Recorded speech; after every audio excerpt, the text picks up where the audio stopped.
The day Sophia Winters walked down the aisle toward Jake Miller, a struggling single father of two, the whispers were deafening. "She's just doing this to get back at Richard," they said. "It won't last 3 months." Even Jake's own mother had pulled him aside the night before, concern etching lines around her eyes as she whispered, "Are you sure she really loves you, son?"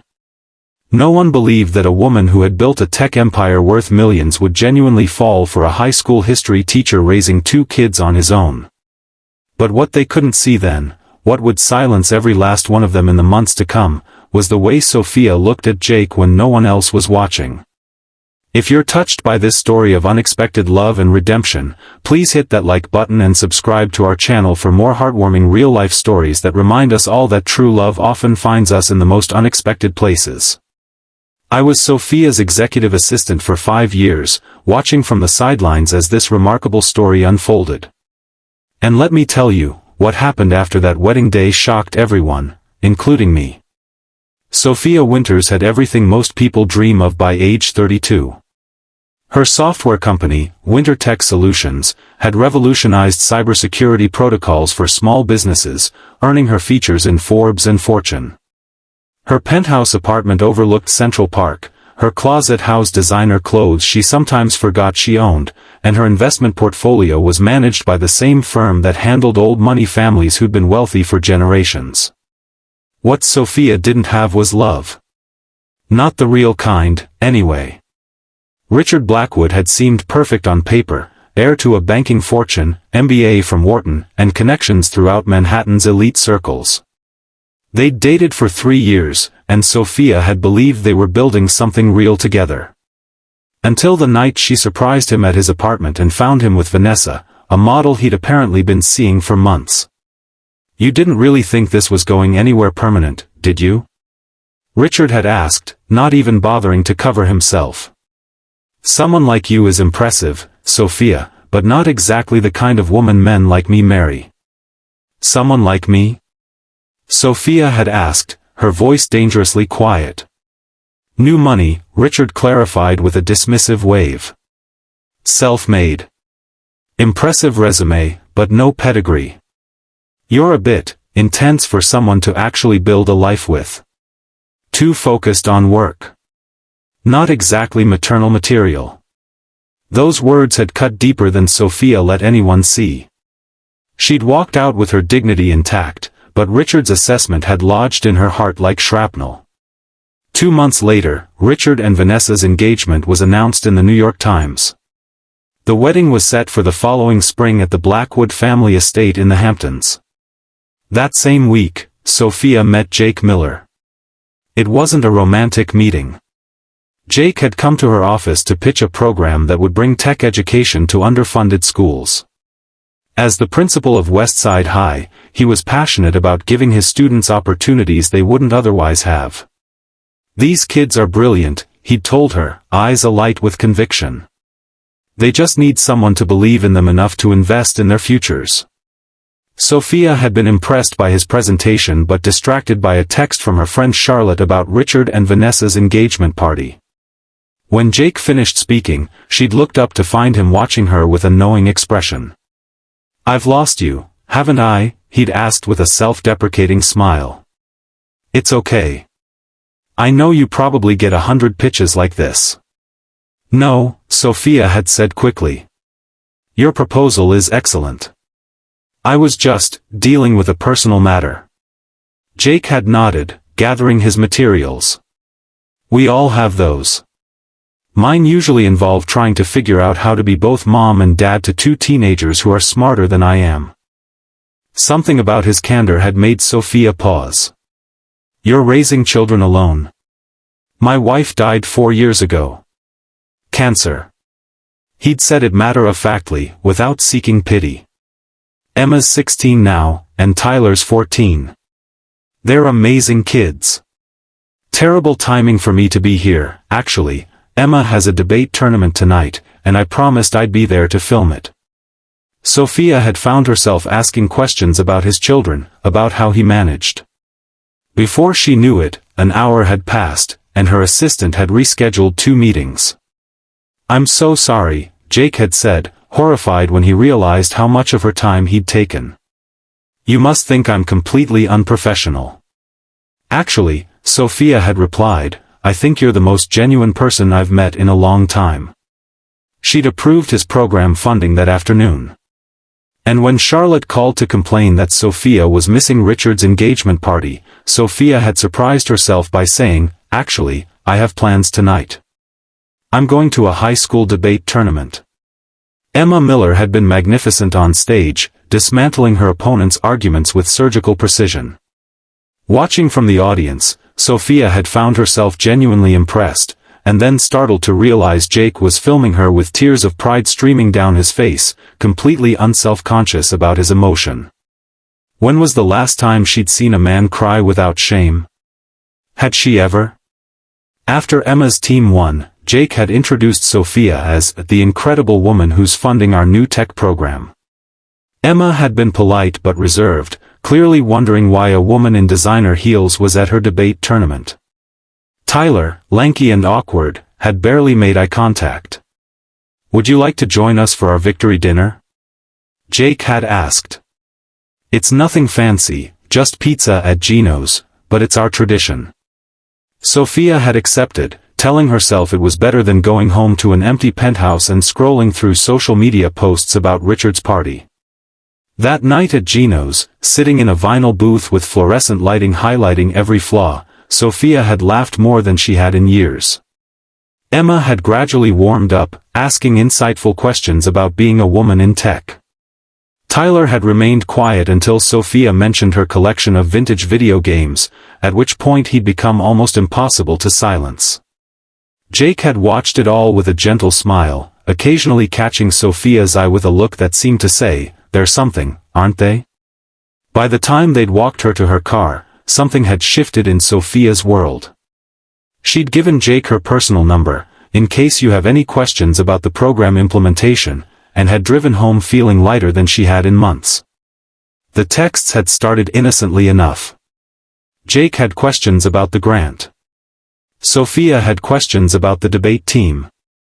Soon they were exchanging messages daily, about books they were reading, documentaries they'd watched, the challenges of their respective jobs. 3 weeks after they met, Jake had called her late one night, his voice tight with stress. "I'm so sorry to bother you," he'd said, "but Emma has this college interview tomorrow, and her suit jacket has this stain that won't come out, and I have no idea where to find a replacement at this hour, and she's panicking, and—" "Text me your address," Sophia had interrupted. "I'll be there in 30 minutes. She'd arrived at their modest home in Queens with 3 blazers in Emma's size, a selection of silk scarves that could dress up any outfit, and a jewelry box containing the simple pearl earrings her own mother had given her for her first job interview. Emma had been stunned. "You didn't have to do this. Consider it an investment in your future," Sophia had replied. "Besides, women should help each other succeed." That night, after Emma had chosen a blazer and gone to bed, Jake and Sophia had sat on his worn living room sofa drinking tea. "You're remarkable," he'd said simply. "Thank you for being kind to my daughter." "She makes it easy," Sophia had replied. "You've raised incredible children, Jake. I'm just trying not to mess them up too badly." His smile had been self-deprecating. "Some days I feel like I'm failing at everything. From where I'm sitting, you're succeeding at what matters most." Their first kiss had happened that night, gentle and unhurried. When Sophia had driven home at midnight, she'd felt something unfamiliar blooming in her chest, something that felt dangerously like hope. Their relationship had developed quietly over the next 2 months. Sophia joined their Friday night pizza tradition. Jake and the kids came to her penthouse for Sunday brunches. Tyler taught her the finer points of his favorite video games. Emma asked for her input on college application essays. It wasn't always smooth. The kids had moments of resentment, fears of being replaced. Jake sometimes seemed overwhelmed by Sophia's world, the charity galas, the business dinners, the casual way she spoke about sums of money that represented years of his salary. And then there were the whispers that started when they began appearing in public together. Sophia pretended not to notice the speculative glances, the raised eyebrows, the way conversations stopped when they entered rooms. Charlotte had been blunt during their monthly lunch. "Please tell me this is an elaborate scheme to make Richard jealous. A high school principal? With baggage? Sophia, you can't be serious." "His children aren't baggage," Sophia had replied coldly. "And Jake is more genuine and kind than any man I've met in our circles." Charlotte had sighed dramatically. "Darling, kind men are for affairs, not marriages. Richard is going to think you've lost your mind." And that was when the idea had first taken root, not as Charlotte had intended, but as a realization that had hit Sophia with startling clarity. She didn't care what Richard thought anymore. For the first time in her adult life, she was making choices based solely on what made her happy. Jake had proposed 3 months after they met, on an ordinary Tuesday evening while they were washing dishes side by side in his kitchen. The kids were doing homework at the table behind them. "I know it's fast," he'd said, drying a plate with careful attention. "And I know people will say I'm after your money, or that you're having some kind of crisis. But I've never been more certain of anything in my life." He'd set down the dish and taken her soapy hands in his. "I love you, Sophia. We all do. Will you marry me?" Emma and Tyler had looked up from their books, faces a mixture of hope and apprehension. Sophia had said yes without hesitation. The wedding had been small and hastily arranged, just family and close friends at a boutique hotel overlooking the Hudson River. Sophia had worn a simple cream suit rather than a traditional gown. Jake's mother had brought his late wife's locket for Emma to wear, "So your mom can be here too." Richard had sent a text the morning of the ceremony, "Heard you're actually going through with this farce. Didn't think you'd take the breakup quite this hard. When it falls apart, don't say I didn't warn you." Sophia had deleted it without replying. The ceremony had been beautiful, but the reception had an undercurrent of tension. Sophia's business associates exchanged knowing glances. Jake's colleagues seemed intimidated by the setting. Even those who offered congratulations often did so with a certain reservation, as if already anticipating the marriage's failure. 6 months, tops, Sophia had overheard her own cousin telling someone at the bar. "She's just doing this to show Richard she's moved on. Poor guy probably has no idea he's a rebound." The newlyweds had left for a short honeymoon in Vermont, where they'd spent 4 days hiking, reading by the fire, and making love in a cabin surrounded by autumn leaves. They'd returned to begin their new life together in Sophia's penthouse, which suddenly felt warmer and more like home with Jake's books on the shelves, Emma's debate trophies on the mantel, and Tyler's gaming equipment creating a tangle of cords in the guest room that was now his. The first months had been an adjustment for everyone. Jake insisted on contributing financially, even though his salary was a fraction of Sophia's income. The kids had to adapt to a new school, new routines, new expectations. Sophia had to learn to share her space, her time, her life with 3 people who came as a package deal. There were arguments, about money, about parenting, about priorities. There were tears and slammed doors and nights when Sophia wondered if everyone had been right about their relationship being doomed. But there were also moments of such profound connection that they took her breath away. Watching Jake help Tyler with his history project, his patience never wavering. Sitting with Emma late into the night, discussing the young woman's fears about college and the future. The 4 of them cooking dinner together in the kitchen, music playing, laughter flowing easily. And there were the quiet moments with Jake, his hand finding hers under the dinner table, the way he looked at her first thing in the morning, the notes he left in her briefcase before important meetings.